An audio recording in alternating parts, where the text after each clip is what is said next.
Umar cabinet के फैसले को लेकर सूत्रों के हवाले से बड़ी खबर इस वक्त सामने आ रही है।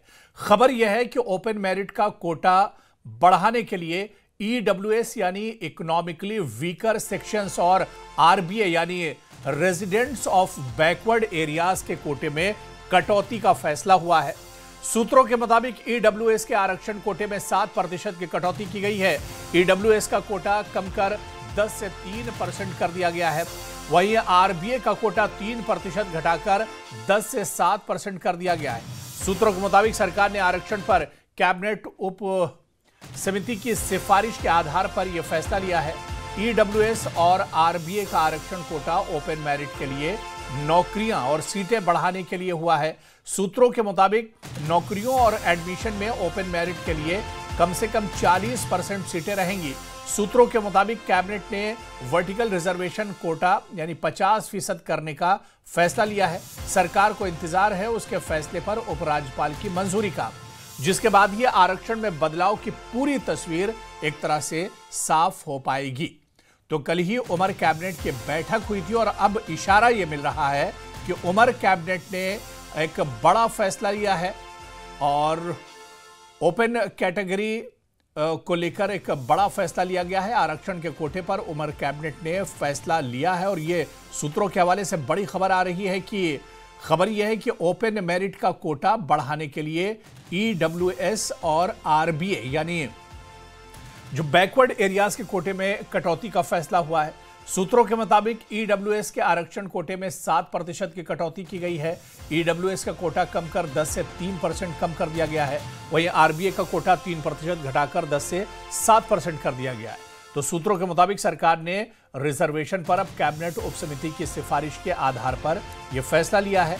ईडब्ल्यूएस और आरबीए का आरक्षण कोटा ओपन मेरिट के लिए नौकरियों और सीटें बढ़ाने के लिए हुआ है। सूत्रों के मुताबिक नौकरियों और एडमिशन में ओपन मेरिट के लिए मिनिमम 40% सीटें रहेंगी। सूत्रों के मुताबिक कैबिनेट ने वर्टिकल रिजर्वेशन कोटा 50% करने का फैसला लिया है। सरकार को इंतजार है कि इस फैसले पर उपराज्यपाल यानी एलजी के मंजूरी का, जिसके बाद ही आरक्षण में बदलाव की पूरी तस्वीर एक तरह से साफ हो पाएगी। तो कैबिनेट ने मंजूरी रिजर्वेशन को दे दी है और अब ये पूरा मामला, ये जो फाइल है एक तरह से एलजी के पास है। उपराज्यपाल की मंजूरी इस पर होनी है और उनके हस्ताक्षर होने के बाद, साइन होने के बाद ये एक तरह से बड़ा बदलाव होगा, जिसका इशारा सूत्रों के हवाले से मिल रहा है कि एक बड़ा फैसला इस पर कैबिनेट ने कर दिया है। और सीधे जम्मू का रुख करेंगे हमारे सहयोगी राजन वैद मजीद जानकारी के साथ हमारे साथ जुड़े हुए हैं। राजन, बहुत पेचीदा मसला जिस पर कैबिनेट ने, सूत्रों के हवाले से खबर आ रही है कि कैबिनेट ने मोहर लगा दी है, अब इस पर एलजी की मोहर लगनी है और उसके बाद रिजर्वेशन की जो तस्वीर है वो एक तरह से साफ हो जाएगी, सामने आ जाएगी। क्या कुछ इशारा मिल पा रहा है राजन वैद इस बैठक के बाद? जी देखिए, बिल्कुल जो कैबिनेट सब कमेटी की जो है उसकी रिकमेंडेशंस पे कल जो है जेएनके यूटी कैबिनेट की जो मीटिंग हुई है उसमें जो फाइनल मोहर है जो मुख्यमंत्री उमर अब्दुल्ला की तरफ से जो है वो लगा दी गई है। लेकिन इसमें अगर सूत्रों की माने तो इसमें जो ईवीएस है और आरबीआई उसमें कुछ कटौती जो है वो हो सकती है, जिसमें 7% और 3% की जो है कोटी जो इसमें इस कोटे में जो कटौती है वो हो सकती है। और इसमें ओपन मेरिट जो है उसमें जो है बढ़ोतरी हो सकती है, क्योंकि चीफ मिनिस्टर उमर अब्दुल्ला ने जो है इलेक्शन से पहले ये कई दफा ये कहा था कि ओपन मेरिट जो है उस कोटे में ज्यादा इजाफा होना चाहिए। तो हो सकता है क्योंकि इसमें 40% जो है डायरेक्ट जो है ओपन मेरिट कोटे में जो है बढ़ोतरी के संकेत जो है वो आए हैं सामने, और उसके साथ 50% ओपन मेरिट में जो वर्टिकल जो है इसमें बढ़ोतरी हो सकती है। अब जो है फाइनल नोड जो कैबिनेट कमेटी ने दे के जो है अब ये फाइल जो है वो एलजी मनोज सिन्हा के टेबल पे है। और अब जो यही है कि क्योंकि इसमें अब सियासत भी सामने आ गई है, क्योंकि अब नेशनल कॉन्फ्रेंस एवं बीजेपी जो है वो आमने सामने आ चुके हैं। बीजेपी ने कहीं ना कहीं संकेत दे दिए हैं कि यदि जो वीकर सेक्शन है, जो इकोनॉमिक वीकर सेक्शन है, उनके अगर कोटे में कमी की गई तो आंदोलन हो सकता है। तो यानी कि पहले से ही ये अंदेशा अब आप लगा सकते हैं कि इसमें अब बहुत ही जब ये रिपोर्ट सामने आ जाएगी, जब सब तथ्य जो है सामने आ जाएंगे, तो इसमें कहीं क्योंकि जो पीडीपी है उसने भी कई ट्वीट किए हैं इसको लेकर कि जो आयु बढ़ोतरी को लेकर जो बातें की गई थी या जो कोटे को लेकर, जो रिजर्वेशन को लेकर जो बातें,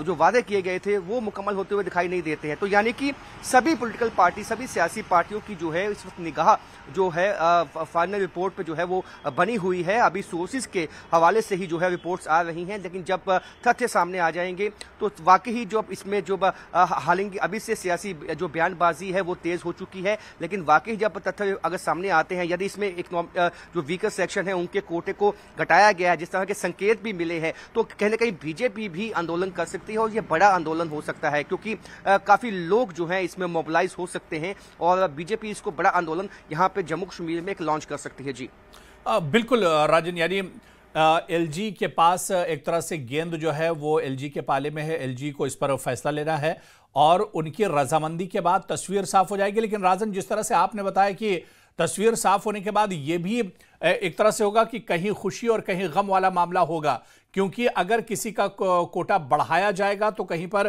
किसी न किसी का हक एक तरह से मारा जाएगा और कुछ कोटे में कटौती भी की जा सकती है, जिस तरह से आप बता रहे हैं। तो ऐसे में जहां पर एक बड़े तबके को खुशी होगी, वहीं पर कुछ तबके और कुछ सेक्टर ऐसे होंगे जिन्हें इस सरकार के इस फैसले से मायूसी भी हो सकती है।